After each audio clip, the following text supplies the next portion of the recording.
بسم اللہ الرحمن الرحیم۔ السلام علیکم۔ اسلامک بات 9 پر آنے والے محترم ناظرین کو خوش آمدید۔ قارون حضرت موسیٰ علیہ السلام کے چچا یسیرا کا بیٹا تھا۔ بہت ہی شکیل اور خوبصورت آدمی تھا، اسی لیے لوگ اس کے حسن و جمال سے متاثر ہو کر اس کو منور کہا کرتے تھے۔ اس کے ساتھ ساتھ اس میں یہ کمال بھی تھا کہ وہ بنی اسرائیل میں تورات کا بہت بڑا عالم اور بہت ہی ملنسار اور بااخلاق انسان تھا، اور لوگ اس کا بہت ہی ادب و احترام کرتے تھے۔ لیکن بے شمار دولت اس کے ہاتھ میں آتے ہی اس کے حالات میں ایک دم تغیر پیدا ہو گیا، اور سامری کی طرح منافق ہو کر حضرت موسیٰ علیہ السلام کا بہت بڑا دشمن ہو گیا اور اعلیٰ درجے کا متکبر اور مغرور ہو گیا۔ جب زکوٰۃ کا حکم نازل ہوا تو اس نے حضرت موسیٰ علیہ السلام کے روبرو یہ عہد کیا کہ وہ اپنے تمام مالوں میں سے 1000 حصہ زکوٰۃ نکالے گا، مگر اس نے مالوں کا حساب لگایا تو اس کی ایک بہت بڑی رقم زکوٰۃ کے لیے نکلی۔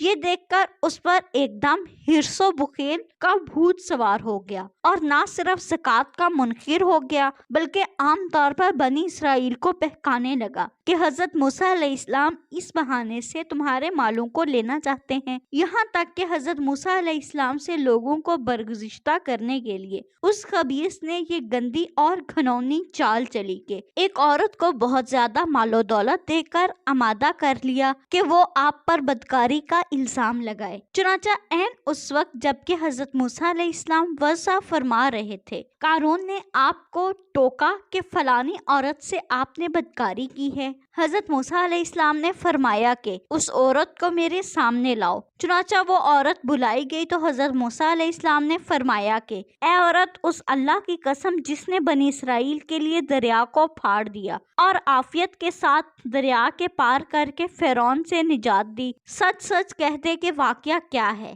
حضرت موسیٰ علیہ السلام کے جلال سے عورت سہم کر کانپنے لگی، اور اس نے مجمع عام میں صاف صاف کہہ دیا کہ اے اللہ عز و جل کے نبی، مجھ کو قارون نے کثیر دولت دے کر آپ پر بہتان لگانے کے لیے آمادہ کیا ہے۔ اس وقت حضرت موسیٰ علیہ السلام آپ دیدہ ہو کر سجدہ شکر میں گر گئے، اور بحالت سجدہ آپ نے یہ دعا مانگی کہ یا اللہ، قارون پر اپنا قہر و غضب نازل فرما۔ پھر آپ نے مجمع سے فرمایا کہ جو قارون کا ساتھی ہو وہ قارون کے ساتھ ٹھہرا رہے، اور جو میرا ساتھی ہو وہ قارون سے جدا ہو جائے۔ چنانچہ 2 خبیثوں کے سوا تمام بنی اسرائیل قارون سے الگ ہو گئے۔ پھر حضرت موسیٰ علیہ السلام نے زمین کو حکم دیا کہ اے زمین، تو اس کو پکڑ لے، تو قارون ایک دم گھٹنوں تک زمین میں دھنس گیا۔ پھر آپ نے دوبارہ زمین سے یہی فرمایا تو وہ کمر تک زمین میں دھنس گیا۔ یہ دیکھ کر قارون رونے اور بلبلانے لگا اور قرابت و رشتہ داری کا واسطہ دینے لگا، مگر آپ نے کوئی التفات نہ فرمایا،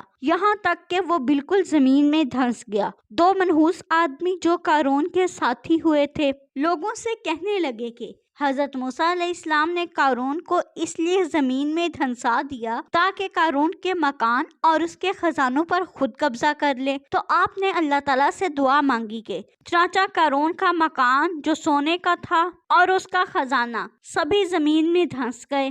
یہ عبرتناک واقعہ ہمیں یہ درس ہدایت دیتا ہے کہ اگر اللہ پاک مال و دولت عطا فرمائے تو اس فرض کو لازم جانے کے اپنے اموال کی زکوٰۃ ادا کرتا رہے، اور ہرگز اپنے مال و دولت پر غرور اور گھمنڈ کر نہ اترائے، کیونکہ اللہ تعالیٰ ہی دولت دیتا ہے، اور جب وہ چاہتا ہے پل بھر میں دولت چھین بھی لیتا ہے۔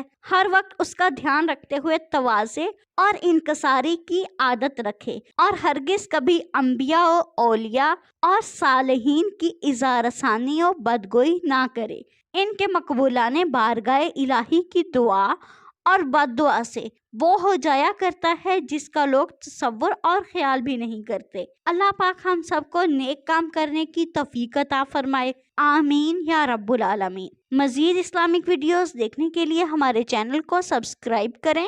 شکریہ۔